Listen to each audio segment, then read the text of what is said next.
The Federal Trade Commission recently held a day-long hearing in Washington, D.C., where they invited automaker and dealer advocates and academics to discuss state motor vehicle franchise laws. Sadly, the hearing can only be characterized as a public lynching of the dealer franchise system. There's no question that automakers have grown frustrated by their inability to persuade state legislatures to reject or at least limit the dealer and consumer protection policies that are the bedrock of the motor vehicle franchise system. And so they've turned to the FTC to help make their case. And it should come as no surprise that the majority of presenters, handpicked by the FTC, arrived with one purpose in mind: to tear down the dealer franchise system. The witnesses on the other side presented a well-orchestrated and very disciplined attack on state motor vehicle franchise laws and the dealer franchise system. Economists, academics, manufacturer lawyers, they all relied on the same talking points and repeated the same myths that dealers have been hearing for years. Myth number 1. The auto retail industry has remained unchanged for 80 years, and dealers sell cars the same way today as they did 80 years ago. Sure, some aspects of the car business remain unchanged, but that's because of consumer demand. Dealers still appraise and handle trade-ins, because that's what consumers want. Dealers still arrange competitive financing, because that's what consumers want. Dealers offer after-sale products that provide greater value and protection because that's what consumers want. Consumers want to know their vehicle is backed by a comprehensive warranty. And consumers want ready and easy access to an extensive network of repair facilities. And while some things stay the same, new technology has dramatically changed the car buying experience. The internet, third-party lead generators, and other digital services have put more power and control in the hands of consumers than ever before. New car dealers, more than any other business sector, have fully and enthusiastically embraced the digital retailing revolution. Motor vehicle purchases today are among the most highly regulated and transparent transactions in the marketplace. Dealers must meet an ever-changing list of legal and regulatory requirements. And legislatures all across the U.S. have been quick to make changes to accommodate innovative companies and to respond to new or changing market conditions. In fact, in 2015, 17 states enacted changes to their motor vehicle franchise statutes. And every year for the past 10 years, an average of 20 states have done the same. So to say the car business is the same today as it was 80 years ago is just wrong. The franchise system is constantly changing, and new car dealers embrace this change. More importantly, consumers demand it. Myth number 2.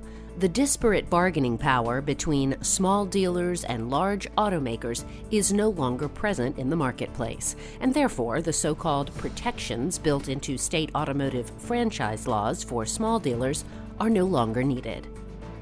Okay, let's fact-check this one. True, there are a handful of large dealer groups doing business in the U.S. today, but they represent a small percentage of the 17,000 dealerships across the country. The vast majority of dealers are either single-point franchises or small groups of 2 or 3 rooftops. Take a look at the biggest publicly traded auto groups and how they compare to the biggest auto manufacturers. The top 7 publicly traded auto groups have a combined market cap of $18 billion. Toyota alone has a market cap more than 10 times that amount. And the combined market cap of the top 7 automakers is more than 25 times the amount of the top 7 public auto groups. These numbers represent a staggering difference in bargaining power. And those are the biggest groups in the country. Now, bring this down to the local level, where the average dealership is worth anywhere from a few $1,000,000 to several $1,000,000. And it's plain to see that in an economic or legal test of wills, these uniquely local businesses are just no match for these powerful automakers. Myth number 3. The franchise system creates exclusive markets that stifle competition.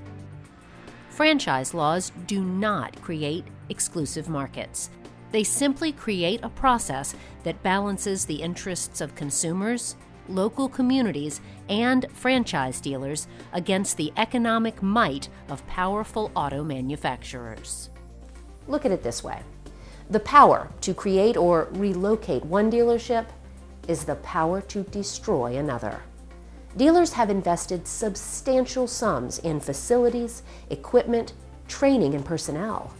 These investments cannot be easily repurposed. The power to protest a manufacturer's unilateral decision to terminate or relocate a dealership is not the power to stop it. These laws do not stifle competition. All they do is create a process to manage competition and allow automakers to manage their brand. At the same time, these laws protect the public interest in a stable and highly competitive retail network. Myth number 4, the franchise system stifles innovation. The franchise system does not stifle innovation. It simply regulates the manner in which automobiles are sold and serviced. The franchise system has no impact whatsoever on the way automobiles are designed and built, or which innovative technologies that are or are not built into these vehicles. Let's face it, dealers want to sell what consumers want to buy, and innovation sells. Indeed, the franchise system promotes innovation by freeing up capital that manufacturers can invest in much-needed research and development to bring the next great automotive products to market.